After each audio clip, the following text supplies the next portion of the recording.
दोस्तों, एक हफ्ता पहले तक पाक अफगान सरहद पर गोलियां चल रही थीं, धमाकों की आवाज़ें गूंज रही थीं और दोनों ममालिक के दरमियान ताल्लुकात मुकम्मल तौर पर मुंजमद हो चुके थे। मगर अचानक दोहा में होने वाली एक मुलाकात ने सब कुछ बदल दिया। पाकिस्तान और अफगानिस्तान ने फौरी जंगबंदी का ऐलान कर दिया है, लेकिन सवाल ये है कि क्या ये जंगबंदी वाकई अमन की शुरुआत है या सिर्फ सियासी दिखावा।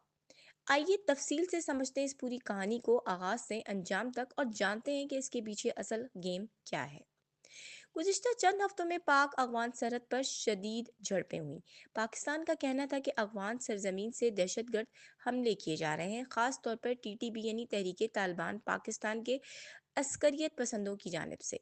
जबकि अफगान हुकाम ने इल्ज़ाम लगाया कि पाकिस्तान की फ़िज़ाई कार्रवाइयों ने अफगान शहरियों को निशाना बनाया। इन झड़पों में दर्जनों हलाकतें हुईं, हज़ारों लोग बेघर हुए और तिजारत, नकलो हरकत और सरहदी ज़िंदगी मफलूज होकर रह गई। तो दोस्तों, ये सिर्फ पाकिस्तान और अफगानिस्तान का मामला नहीं है, बल्कि ये पूरे खित्ते के इस्तेहकाम, तिजारत और सिक्योरिटी का सवाल है। अगर ये जंगबंदी बरकरार रहती है तो पाक अफगान तिजारत दोबारा बहाल हो सकती है।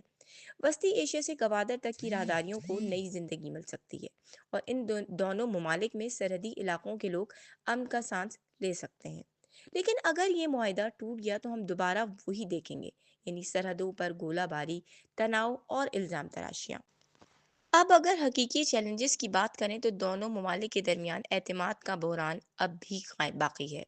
अफगानिस्तान अब भी ड्यूरिंग लाइन को बाज़ाब्ता सरहद तस्लीम नहीं करता और दीगर मुसल्लह ग्रोहों की मौजूदगी टीटीपी एक मुस्तकिल खतरा है। यानी अमन का ये रास्ता एक कागज़ पर लिखे वादे से ज़्यादा नहीं, जब तक कि दोनों फरीक इस पर अमली तौर पर अमल ना करें।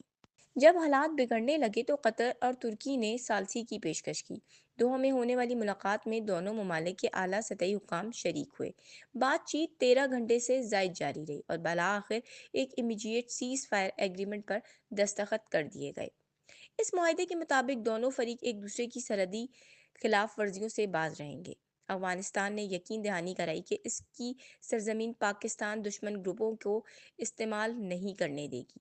पाकिस्तान ने भी वादा किया कि मजीद फ़िज़ाई या ज़मीनी कार्रवाई नहीं करेगा।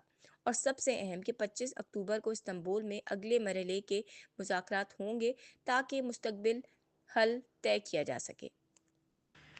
ये सब कुछ सिर्फ 2 दिन पहले हुआ और आलमी मीडिया के मुताबिक ये 2 सालों में पहली बाज़ाब्ता जंगबंदी है। अब सवाल ये है कि ये मुज़ाकरात खित्ते के लिए क्यों अहम है। तो दोस्तों, ये सिर्फ पाकिस्तान और अफगानिस्तान का मामला नहीं, बल्कि ये पूरे खित्ते के इस्तेहकाम, तिजारत और सिक्योरिटी का सवाल है।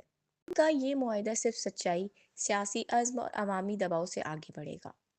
तारीख के सफ़ात इस वक्त लिखे जा रहे हैं। पाकिस्तान और अफगानिस्तान दोनों ने खून से थके हुए हाथों से अब अमन का हाथ थामने की कोशिश की है।